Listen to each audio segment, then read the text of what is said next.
नमस्कार दोस्तों। हाल ही में यूरोपियन यूनियन में एक ऐसा बिल पास किया जो बहुत ज्यादा अजीबोगरीब था। आपको पता होगा कि यूरोपियन यूनियन के पार्लियामेंट से अभी तक एक भी ऐसा बिल पास नहीं हुआ जो यह दिखाता हो कि पाकिस्तान आतंकवाद को प्रमोट करने वाली कंट्री है। लेकिन इन्होंने रसिया के खिलाफ यूरोपियन यूनियन की पार्लियामेंट में एक बिल पास किया और उस बिल में इन्होंने रसिया पर एक टैग लगा दिया कि रसिया ए स्टेट स्पॉन्सर ऑफ टेररिज्म। अब देखिए, आपको ये बात पता होगी कि इंडिया काफी समय से ये मुहिम चला रहा है आतंकवाद के खिलाफ कि आतंकवाद को किस तरीके से हम कम कर सकते हैं। और ये जो यूरोपियन यूनियन ने रसिया के खिलाफ जो बिल पास किया है, ये बिल इंडिया के इस विजन को कमजोर करता है। और अब आप ये सोच रहे होंगे कि रसिया तो आतंकवाद फैलाता नहीं है, तो रसिया पर ये टैग किस कारण लगा दिया? क्योंकि अभी तक हमने नहीं सुना कि कोई भी ऐसा आतंकवादी हो जो रसिया से बिलोंग करता हो या रसिया से निकला हो। एक्चुअली में यूरोपियन यूनियन ने ये कहा है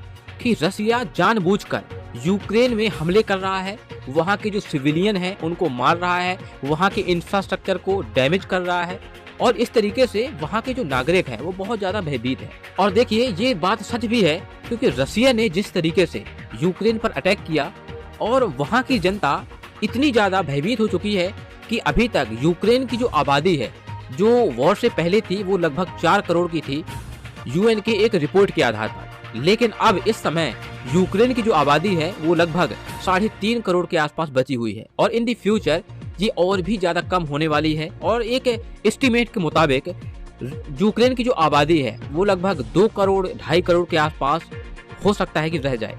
तो इसलिए यूरोपीय देशों ने इकट्ठा होकर यह कह दिया कि रसिया एक स्टेट है स्पॉन्सर ऑफ टेररिज्म।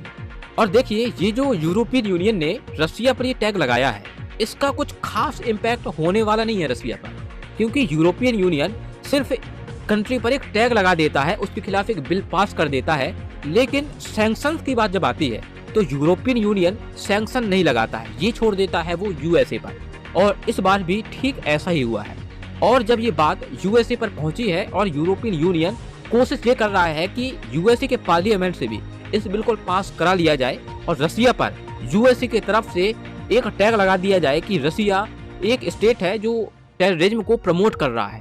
और जब यूएसए की बात आती है इस तरीके की बिल पास करने की, तो यूएसए में बहुत कड़े मैकेनिज्म है इस तरीके की कि कोई भी अगर देश आतंकवाद को प्रमोट करता है तो उसके खिलाफ बहुत कड़े प्रतिबंध लगाए जाते हैं। और ऐसे में यूएसए ये मानता है कि ये जो देश हैं जो इस लिस्ट में है, ये आतंकवाद को लगातार प्रमोट कर रहे हैं। यूएसए की इस लिस्ट में आपको क्यूबा, ईरान, नॉर्थ कोरिया और सीरिया जैसी कंट्री आपको मिलेंगी। और देखिए, आपको यहाँ पे याद भी नहीं आ रहा होगा कि क्यूबा से भी कोई आतंकवादी निकला है। और इस लिस्ट में नॉर्थ कोरिया का नाम सुनकर भी थोड़ी हंसी आने वाली है, क्योंकि नॉर्थ कोरिया कुछ भी हो, वहाँ पे तानाशाह बैठा है जो बात बात पे धमकी देता है परमाणु अटैक की। लेकिन नॉर्थ कोरिया से आतंकवादी नहीं निकलते हैं, क्यूबा से आतंकवादी नहीं निकलते हैं। अगर आप इसमें सीरिया और ईरान का दोनों एग्जाम्पल अगर आप छोड़ दें, तब आपको ये लगेगा कि जो नॉर्थ कोरिया और क्यूबा को इस लिस्ट में डाला गया है वो बेवजह ही डाला गया है। और जब रसिया के खिलाफ भी इस तरीके के एक्शन लेने की बात की जा रही है, तब भी आपको ये पता होगा कि रसिया कुछ भी करता है, वॉर करता है, लेकिन आतंकवाद को प्रमोट नहीं करता है। और देखिए, इस लिस्ट को देखकर आपको हैरानी जरूर हुई होगी कि इस लिस्ट में पाकिस्तान जैसी कंट्री का नाम नहीं है और रसिया जैसी कंट्री को इस लिस्ट में जोड़ने की बात की जा रही है। और एक्चुअली में यूएस के लॉ मेकर्स ने कई बार ये कोशिश करी है कि पाकिस्तान को डेसिग्नेट किया जाए as a state sponsor of terrorism, लेकिन यूएसए ने इस बिल को बार बार पास होने से रोक दिया है। और देखिए, सवाल अब यहाँ पे इसलिए खड़े होने वाले हैं कि आप रसिया जैसी कंट्री को इस लिस्ट में डाल रहे हैं कि वह आतंकवाद प्रमोट करता है, जबकि रसिया से आतंकवादी नहीं निकलते हैं। और वहीं अगर पाकिस्तान की बात की जाए, इसको यूएसए ने अभी तक इस लिस्ट में नहीं डाला है। कई सारे आतंकवादी वहां से निकल चुके हैं, जिसमें यूएसए को खुद पाकिस्तान के अंदर घुसकर उसका एनकाउंटर करना पड़ा है। और ऐसे में यहाँ पर आता है गुड टेररिज्म और बैड टेररिज्म।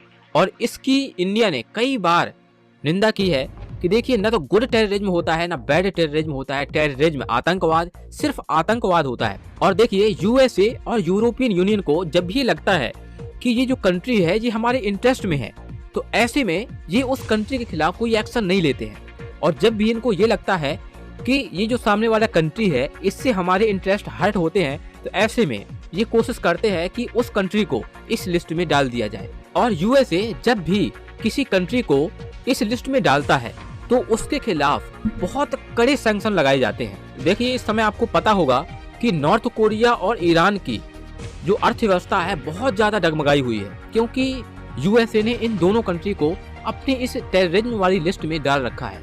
तो ऐसे में इन पर इतने ज्यादा कड़े सैंक्शन लगे हुए हैं कि ये अपनी इकोनॉमी को सस्टेन नहीं कर पा रहे हैं। और जब यूएसए इन कंट्री पर सैंक्शन लगाता है तो यूएसए की तरफ से कोई भी एड इन देशों को नहीं दी जाती है।